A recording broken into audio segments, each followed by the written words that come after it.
अच्छा जी, अगला जो टॉपिक है वो है वेरिएबल्स। ठीक है, जैसे कि इसके नाम से पता चल रहा है, ठीक है, कि वेरिएबल का मतलब उर्दू में हम रियाजी में वेरिएबल को कहते हैं मुतगय्यर। ठीक है, तो ये कोई ऐसी चीज होती है कि जिसकी कीमत आपके प्रोग्राम की एग्जीक्यूशन के दौरान चेंज हो सकती है। ठीक है, कोई ऐसी चीज, अब ये चीज से क्या मतलब है वो भी बताता हूं। कोई ऐसी चीज जिसकी कीमत प्रोग्राम की एग्जीक्यूशन के दौरान चेंज हो सकती है, उसे हम कहते हैं वेरिएबल। किसी भी प्रोग्रामिंग लैंग्वेज के अंदर जब आप वेरिएबल बनाते हैं तो एक्चुअली क्या होता है कि आपके सिस्टम की मेमोरी के अंदर, अब ये बात याद रखिएगा कि प्रोग्रामिंग के अंदर चाहे हम जिस भी लैंग्वेज की बात कर रहे हैं, जब हम लफ्ज मेमोरी इस्तेमाल करते हैं तो उसका मतलब होता है आपके कंप्यूटर की रैम। ठीक है, मेमोरी का वर्ड प्रोग्रामिंग में आप बहुत सुनेंगे, ये बड़ा फ्रीक्वेंटली यूज्ड वर्ड होता है, बड़ा बार बार इसको इस्तेमाल किया जाता है, मेमोरी में ये हो जाएगा, मेमोरी में ये हो जाएगा। ठीक है, तो मेमोरी का मतलब होता है रैम। ठीक है, जब भी हम प्रोग्रामिंग के अंदर मेमोरी का वर्ड इस्तेमाल करते हैं तो उसका मतलब होता है रैम। ठीक है, अब ये जो वेरिएबल है, पहले मैं आपको इसकी थोड़ी डिस्क्रिप्शन बता देता हूं, फिर इसको वैसे मजीद एक्सप्लेन करने की कोशिश करता हूं कि वेरिएबल का मतलब है कि जब आप अपने प्रोग्राम के अंदर कोई वेरिएबल बनाते हैं तो आपके सिस्टम की मेमोरी के अंदर, मतलब रैम के अंदर एक एम्प्टी बॉक्स बन जाता है।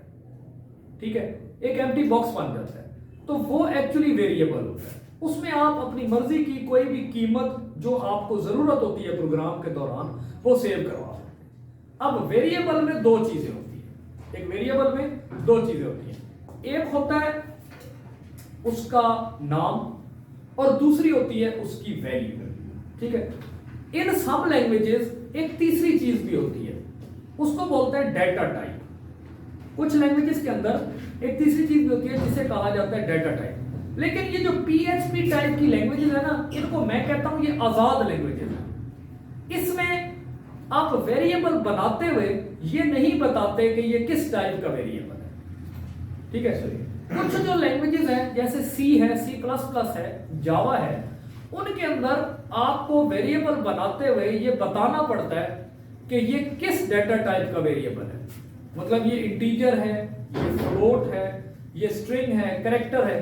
फिर उसमें ये फर्क हो जाता है कि जिस टाइप का वेरिएबल आपने बनाया होता है आप उसमें उसी टाइप का डाटा सेव करवा सकते हैं। लेकिन पीएचपी टाइप की जो लैंग्वेजेस हैं इनमें आप वेरिएबल की डाटा टाइप नहीं ना भी बताएं तो भी काम चल जाता है, और उसमें ये होता है कि आप उसमें किसी भी तरह का डाटा सेव करवा सकते हैं। ठीक है, इसकी मजीद फर्दर इन डेप्थ एक्सप्लेनेशन है कि ये एक्चुअली होता कैसे है।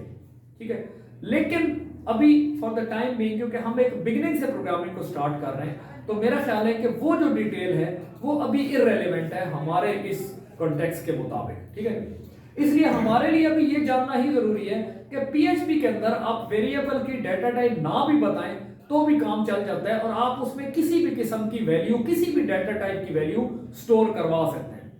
डाटा टाइप से मुराद क्या है कि किस किस्म का डाटा, नंबर होगा, अशारी वाला नंबर होगा, मतलब कसर, फ्रैक्शन, वो होगी फ्लोटिंग पॉइंट जिसे कहते हैं, कोई कैरेक्टर होगा, मतलब A B C X Y Z dot full stop comma वगैरह, या कोई स्ट्रिंग होगी, स्ट्रिंग मतलब कॉम्बिनेशन ऑफ कैरेक्टर्स। ठीक है, कोई अल्फाज, जुमला, पैराग्राफ, लाइक दैट। अच्छा, अब वेरिएबल में पीएचपी, हम क्योंकि पीएचपी प्रोग्रामिंग पढ़ रहे हैं तो पीएचपी में वेरिएबल के साथ उसकी दो चीजें अटैच होती हैं, एक उसका नाम और दूसरी उसकी वैल्यू। वेरिएबल की वैल्यू, नाम तो नाम है, वैल्यू का मतलब है कीमत।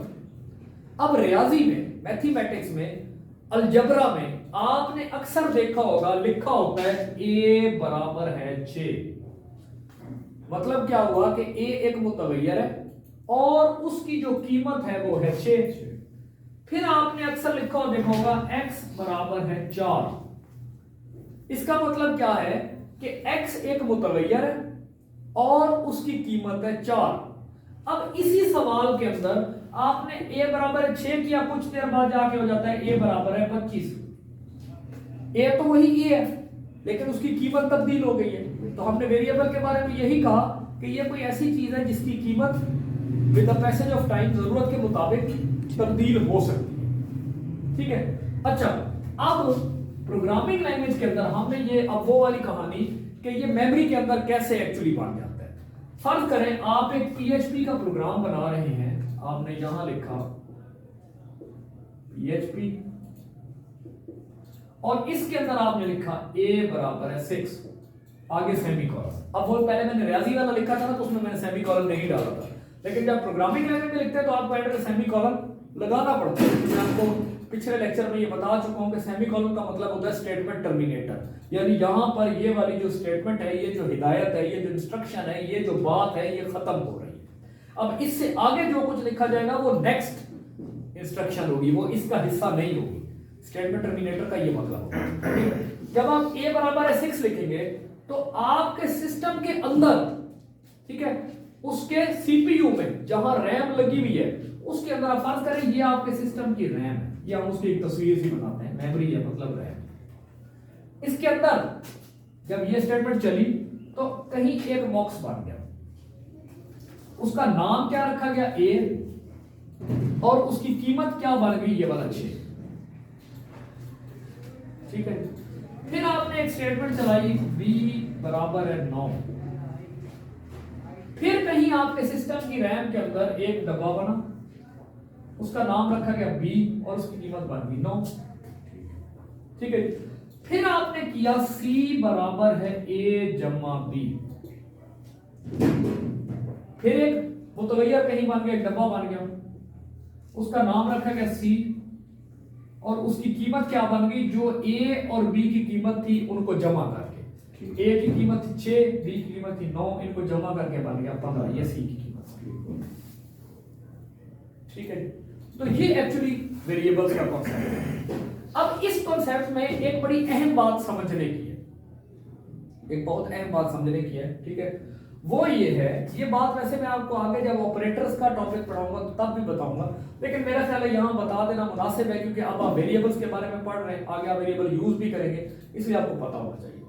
देखिए मैंने लिखा a बराबर है 6, इसका लिखने का एक खास तरीका है, वो ये है कि बराबर की अलामत दरमियान में, उसके लेफ्ट साइड पर वेरिएबल का नाम और राइट साइड पर उसकी वैल्यू। ठीक है, ये तरीका मखसूस है प्रोग्रामिंग लैंग्वेजेस के अंदर कि इक्वल के लेफ्ट साइड पर वेरिएबल का नाम लिखना है और राइट साइड पर वो वैल्यू लिखनी है जो उस वेरिएबल को आप देना चाहते हैं। ठीक है, अगर आप इसको लिख देंगे ना 6 बराबर है 1, तो ये गलत हो जाएगा। ठीक है, उसकी वजह ये है कि ये जो बराबर का अलामत है इसको हम बोलते हैं असाइनमेंट ऑपरेटर। क्या बोलते हैं इसको? हम बोलते हैं असाइनमेंट ऑपरेटर।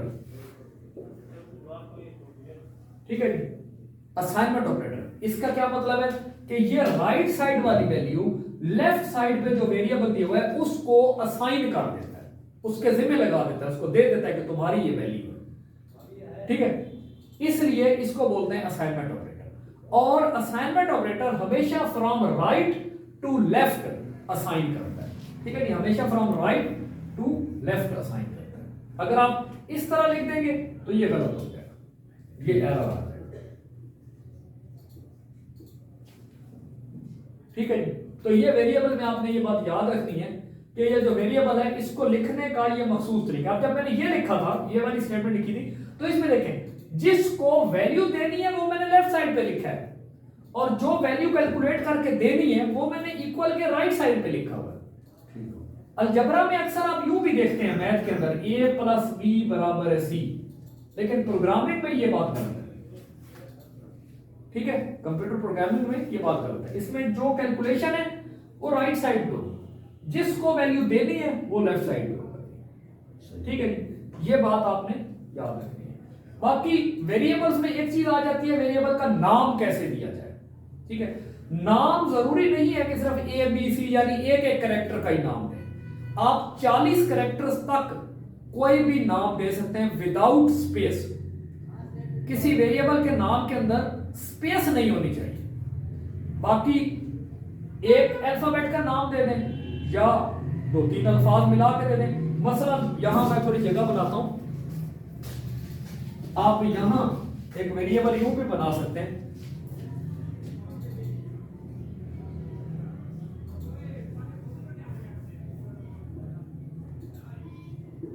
Total marks. अब ये देखें टोटल और मार्क्स मैंने इकट्ठा लिखे हैं। अगर आप इसके दरमियान स्पेस डाल देते हैं यानी टोटल, तो ये जो जुमला है ये एक्चुअली गलत हो जाएगा। वेरिएबल का नाम 40 कैरेक्टर्स तक, ये कितने 1 2 3 4 5 6 7 8 9 10 है, तो 40 कैरेक्टर्स तक लंबा नाम आप बना सकते हैं, but it should not have a space. उन कैरेक्टर्स के दरमियान, उन वर्ड्स के दरमियान स्पेस नहीं होनी चाहिए। अब कुछ ना, हर काम में कुछ गुड प्रैक्टिसेस होती है, कुछ बैड प्रैक्टिसेस होती है। अगर आप टोटल मार्क्स की बजाय ए लिख देंगे तब भी ठीक है, लेकिन अगर पूरा लफ्ज लिख देंगे टोटल मार्क्स तब भी ठीक है। नाम हमेशा वेरिएबल को वो दें जो बाद में आपको समझ आए कि ये वेरिएबल मैंने किस मकसद के लिए इस्तेमाल किया था। ठीक है, जैसे एक वेरिएबल आपने प्रोग्राम में बना रहे हैं जिसमें आपने किसी आइटम की कीमत लेनी है, तो उस वेरिएबल का नाम अगर आप ए या बी भी रख देंगे तो काम तो चल जाएगा। लेकिन कुछ अरसे बाद जब आप वापस आके अपना प्रोग्राम देखेंगे या अगर आप अपना प्रोग्राम किसी और प्रोग्रामर को दिखाएंगे तो उसको ये समझना मुश्किल हो जाएगा कि ये ए या बी जो वेरिएबल बना हुआ है इसका क्या मकसद है। तो अगर आप उसी कीमत वाले वेरिएबल को नाम ही दे दें प्राइस, तो जो भी देखेगा उसको समझ आ जाएगी कि इस वेरिएबल प्राइस नाम के वेरिएबल के अंदर किसी आइटम की कीमत आ रही है, प्राइस आ रही है। ठीक है, तो नाम हमेशा वो दें जो रीडेबल, पढ़े जा सके और अंडरस्टैंडेबल हो, जिनको समझा जा सके। ठीक है, वैसे आप ABC भी दे दें तब भी काम तो चल जाएगा, प्रोग्राम बिल्कुल ठीक चलेगा, लेकिन वो फिर किसी दूसरे बंदे को समझना मुश्किल हो गया। और प्रोग्रामिंग में एक और ये बहुत बड़ी कबाहत है कि आपने एक प्रोग्राम बनाया, अब कुछ अर्सा आप उस प्रोग्राम को छोड़ दें, 2-3 दिन छोड़ दें, 4 दिन छोड़ दें, हफ्ता छोड़ दें, जब आप दोबारा वापस आकर अपने प्रोग्राम को समझने की कोशिश करेंगे तो आपको अक्सर चीजें बीच में से ना मिक्स होती ही मिलेगी कि यार पता नहीं ये मैंने कैसे किया। फिर आपको लाइन बाय लाइन सारे कोड को समझना पड़ेगा। तो इसलिए for the purpose of understandability, ठीक है, आप वेरिएबल्स के नाम वो दें जो आसानी से अंडरस्टैंडेबल हो और रीडेबल हो। ठीक है जी।